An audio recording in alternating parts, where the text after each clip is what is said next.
Chers élèves de la 4e année lettres, je suis heureux de faire un bout de chemin avec vous dans le cadre du module numéro 4 à la lumière de la raison.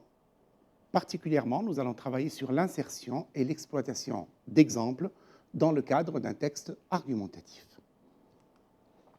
Ce travail est conçu et présenté par moi-même et Sefi Atef, professeur de français au lycée pilote de Nabeul, encadré par Madame Sarah Bouslama, inspectrice principale de la région de Nabeul.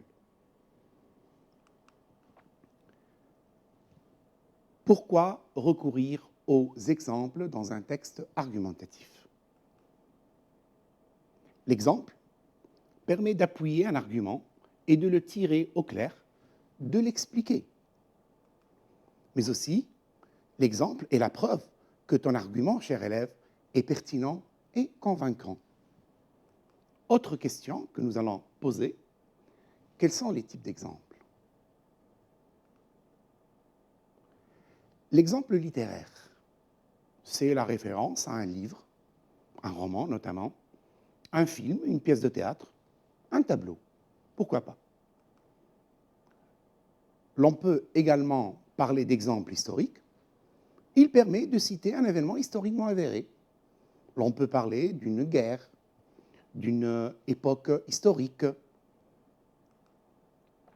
Et finalement, l'exemple personnel, c'est un témoignage tiré de votre vie privée. Chers élèves, nous poursuivons avec une autre question. Quels types d'exemples sont recommandés?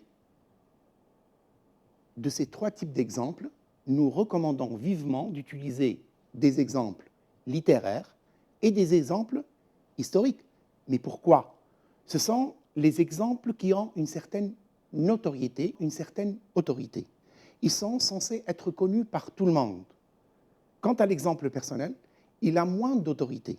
Alors, nous vous déconseillons de l'utiliser, sauf si la consigne dans le sujet le demande.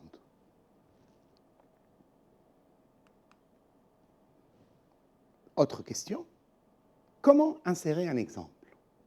D'abord, il est bon de savoir que l'exemple vient après l'argument dans le cadre d'un essai. Il est inséré par le moyen de formules d'introduction que nous allons voir ensemble. Alors, insérer un exemple, vous pouvez recourir à ces tournures de phrases du genre « Comment ne pas citer l'exemple de tel écrivain, telle personne ?» À ce niveau, il est intéressant d'évoquer tel exemple.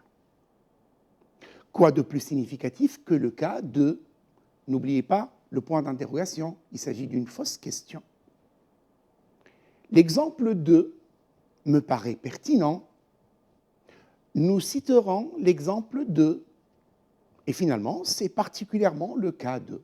Bien sûr, cette liste n'est pas exhaustive, d'accord?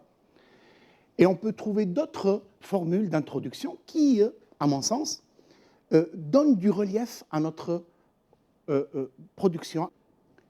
Il n'est pas exclu également de recourir à des citations. Les citations attestent de points de vue ou de sentiments d'un écrivain, d'un homme politique.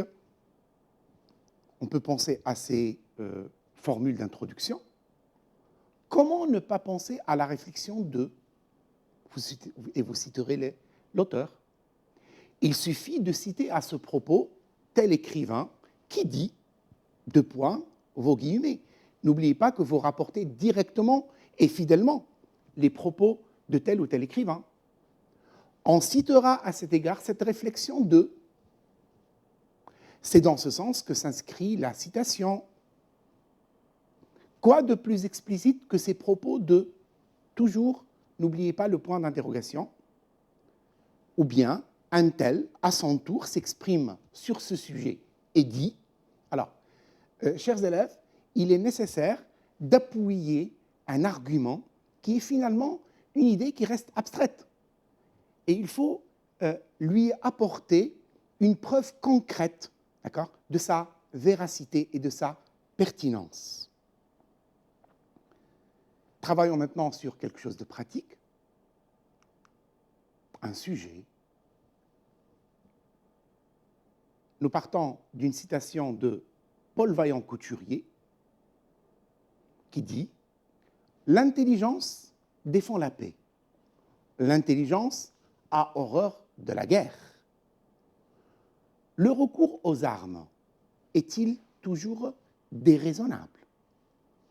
La consigne, vous vous exprimerez dans un texte argumentatif en utilisant des exemples et des citations.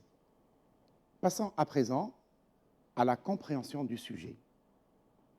La question est la suivante. Le recours aux armes est-il toujours déraisonnable? À ce niveau, nous saluons le pacifisme de l'auteur, qui appelle à une attitude raisonnable, il veut dire pacifique, et ceci donc débouche sur deux points de vue. Le premier, on le reformule ainsi: rien n'excuse la violence, la guerre n'est pas une solution dictée par la raison. Deuxième point de vue, le recours aux armes, le choix de la solution militaire est parfois légitime. Chers élèves, il découle de cette analyse deux choix, deux possibilités. Alors, soit on est favorable à la solution armée, la solution militaire, soit on est un pacifiste convaincu comme l'auteur. Je vous propose à présent une introduction qui nous permettra de voir clair.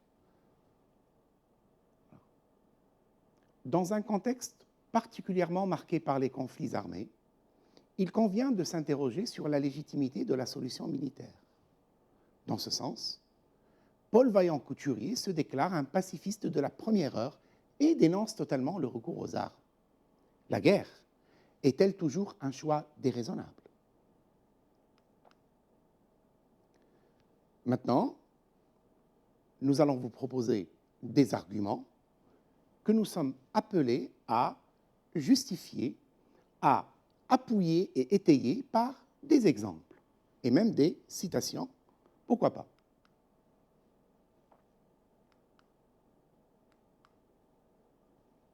Premier argument, le port des armes, le recours aux armes est parfois inévitable et même recommandé pour défendre une cause juste, telle que la liberté, la justice et l'intégrité territoriale. Par quel exemple ou citation peut-on confirmer cet argument? Les Français ont résisté devant les nazis pour récupérer leurs terres et préserver leur dignité et leur liberté usurpées. Exemple historique. Il s'agit là d'une citation, et apparemment nous restons dans le même contexte historique, celui de la Deuxième Guerre mondiale. Charles de Gaulle dit « J'invite tous les Français qui veulent rester libres à m'écouter et à me suivre. » Il convient de rappeler que quand Charles de Gaulle a dit cette phrase, il était à Londres, tandis que son pays était envahi par l'Allemagne nazie. Troisième illustration, Philippe Pétain, qui dit « C'est le cœur serré que je vous dis aujourd'hui qu'il faut cesser le combat. » Philippe Pétain, président de la France, quand justement cette France était envahie par les Allemands, et donc un pays qui n'avait aucune autorité. Alors, essayons de choisir ensemble, parmi ces trois illustrations, laquelle ou bien lesquelles sont pertinentes et sont appropriées. Les Français sont appelés à résister, à porter les armes pour libérer leur pays. C'est donc un choix légitime que celui de porter les armes. Et donc, nous allons garder cet exemple historique. Les propos de Charles de Gaulle. Charles de Gaulle invite ses concitoyens, invite les Français à résister, à défendre leur territoire, leur pays. Et donc, dans ce cas, le recours aux armes est tout à fait justifié et légitime. Alors que les propos de M. Pétain, d'accord, appellent le peuple à se soumettre. Et donc, on ne va pas garder cette citation-là. Alors, je vais vous proposer un argument rédigé et illustré. À présent, chers élèves, voici cet argument qui a été illustré, je dirais même doublement illustré. Je vais vous le lire. Le port des armes est parfois inévitable et même recommandé pour défendre une cause juste, comme la liberté, la justice et l'intégrité territoriale. Quoi de plus significatif que le cas des Français qui ont résisté à l'envahisseur nazi pendant la Deuxième Guerre mondiale pour récupérer leurs terres et préserver leur dignité. C'est dans ce sens aussi que s'inscrit la citation de Charles de Gaulle, qui dit à son peuple de porter les armes pour défendre les couleurs de la patrie. Je reprends ces mots. J'invite tous les Français qui veulent rester libres à m'écouter et à me suivre. Passons à présent, chers élèves, à un autre argument. Un pays qui se tient toujours prêt à faire la guerre et qui développe son arsenal militaire est capable de garantir sa propre souveraineté et peut ainsi se protéger des menaces potentielles. Comment peut-on illustrer cet argument? La course à l'armement, et notamment nucléaire, est capable de créer un équilibre stratégique dans le monde entre Russie et États-Unis d'Amérique particulièrement. Poursuivant, il s'agit d'un adage, d'un proverbe latin. Si tu veux la paix, prépare la guerre. Voici des propos belliqueux qui appellent à prendre les armes. Oui. Et puis finalement, George Washington, président des États-Unis d'Amérique d'autrefois, George Washington a dit « Se préparer à la guerre est le meilleur moyen pour préserver la paix ». De ces trois exemples ou citations, nous allons retenir la citation de George Washington parce que nous considérons qu'elle a plus d'autorité qu'un simple adage. Là, il s'agit de propos d'une personne qui a une certaine notoriété. Je cite George Washington. Voyons à présent l'argument rédigé et illustré. Un pays qui se tient toujours prêt à faire la guerre et qui développe son arsenal militaire est capable de garantir sa propre souveraineté et peut ainsi se protéger des menaces potentielles. Quoi de plus explicite que ces propos de George Washington? Se préparer à la guerre est le meilleur moyen pour préserver la paix.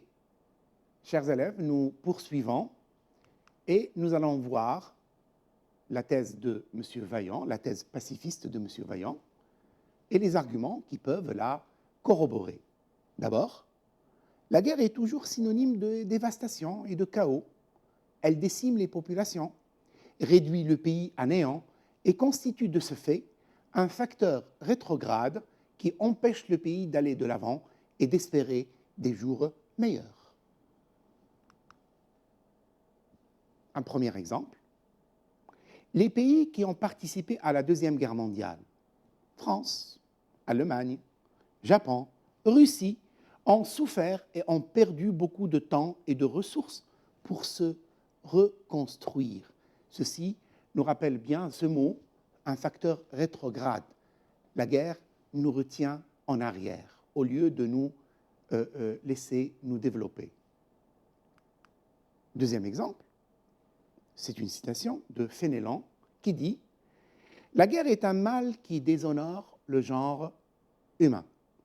Certes, c'est une citation qui honore le pacifisme de Fénelon, mais elle reste trop générale, d'accord ? Mieux vaut rester sur l'exemple de ces pays qui ont dû se reconstruire après avoir été détruits et ravagés par la Deuxième Guerre mondiale. Alors, voici notre argument rédigés et illustrés. La guerre est toujours synonyme de dévastation et de chaos. Elle décime les populations, réduit le pays à néant et constitue de ce fait un facteur rétrograde qui empêche le pays d'aller de l'avant et d'espérer des jours meilleurs. L'exemple des pays qui ont participé à la Deuxième Guerre mondiale, France, Allemagne, Japon, Russie, me paraît pertinent. Ces pays ont souffert et ont perdu beaucoup de temps et de ressources pour se reconstruire et pour panser les plaies de cette barbarie. Toujours sur la même lancée, un autre argument. Les traumatismes de la guerre sont tenaces et risquent de se transformer en une haine aveugle et un vif désir de vengeance. C'est ainsi que chaque différend peut être un prélude et une annonce d'un prochain face-à-face sanglant. Différent veut dire malentendu, problème. D'accord ? Exemple historique. Les Américains sont rentrés après une défaite en Irak en 1991. Ceci ne les a pas empêchés d'y retourner en Irak, je veux dire, en 2003, pour renverser le régime de Saddam Hussein et de mettre le pays à feu et à sang. Alors, chers élèves, après ce premier exemple historique, nous passons à une citation, Albert Jacquard. Les hommes peuvent gagner des batailles, mais l'homme perd toujours la guerre. Des propos très sensés, mais qui sont trop imprécis pour illustrer cet argument-là. À présent, voici l'argument développé et illustré. Les traumatismes de la guerre sont tenaces et risquent de se transformer en une haine aveugle et un vif désir de vengeance. C'est ainsi que chaque différend peut être un prélude et une annonce d'un prochain face-à-face sanglant. Il est intéressant à ce niveau d'évoquer la guerre du Golfe. Les Américains sont rentrés de l'Irak en 1991 avec une défaite. Ceci ne les a pas empêchés d'y retourner en 2003 pour renverser le régime de Saddam Hussein et de mettre le pays à feu et à sang. Citation et verbe introducteur. Nous avons utilisé des citations pour illustrer et pour appuyer l'argument. Mais rappelez-vous, chers élèves, nous avons toujours utilisé le verbe dire. Le verbe dire, comme verbe introducteur, reste neutre, imprécis.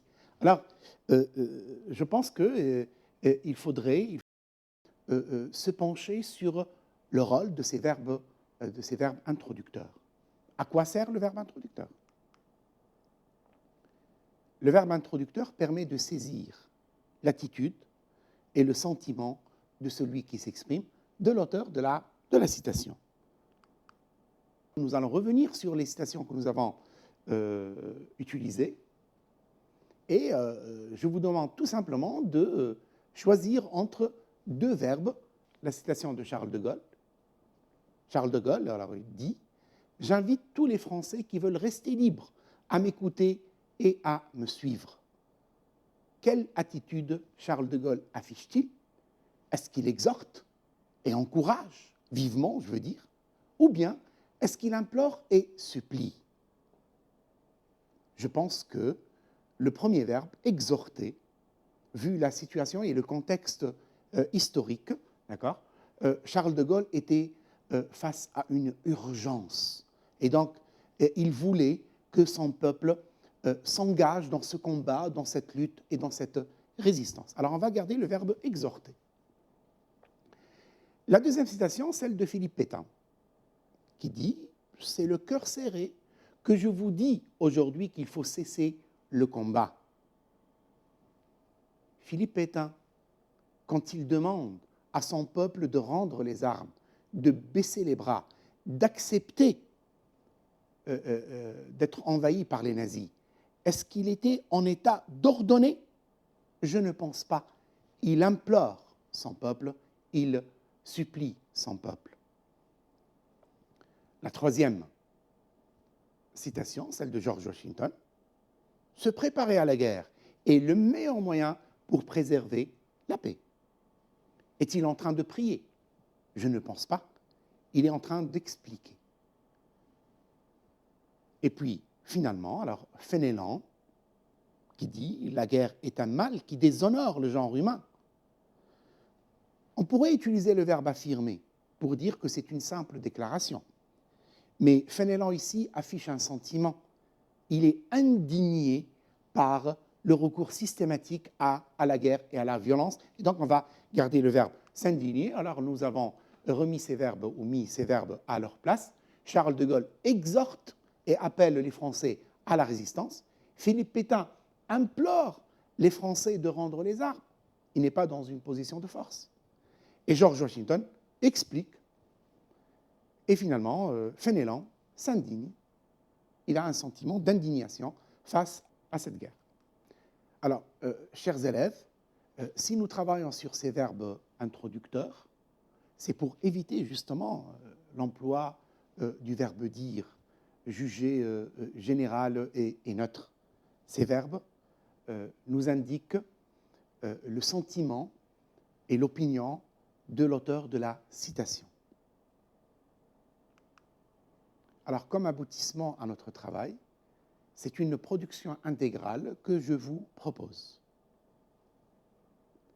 Dans un contexte particulièrement marqué par les conflits armés, il convient de s'interroger sur la légitimité de la solution militaire.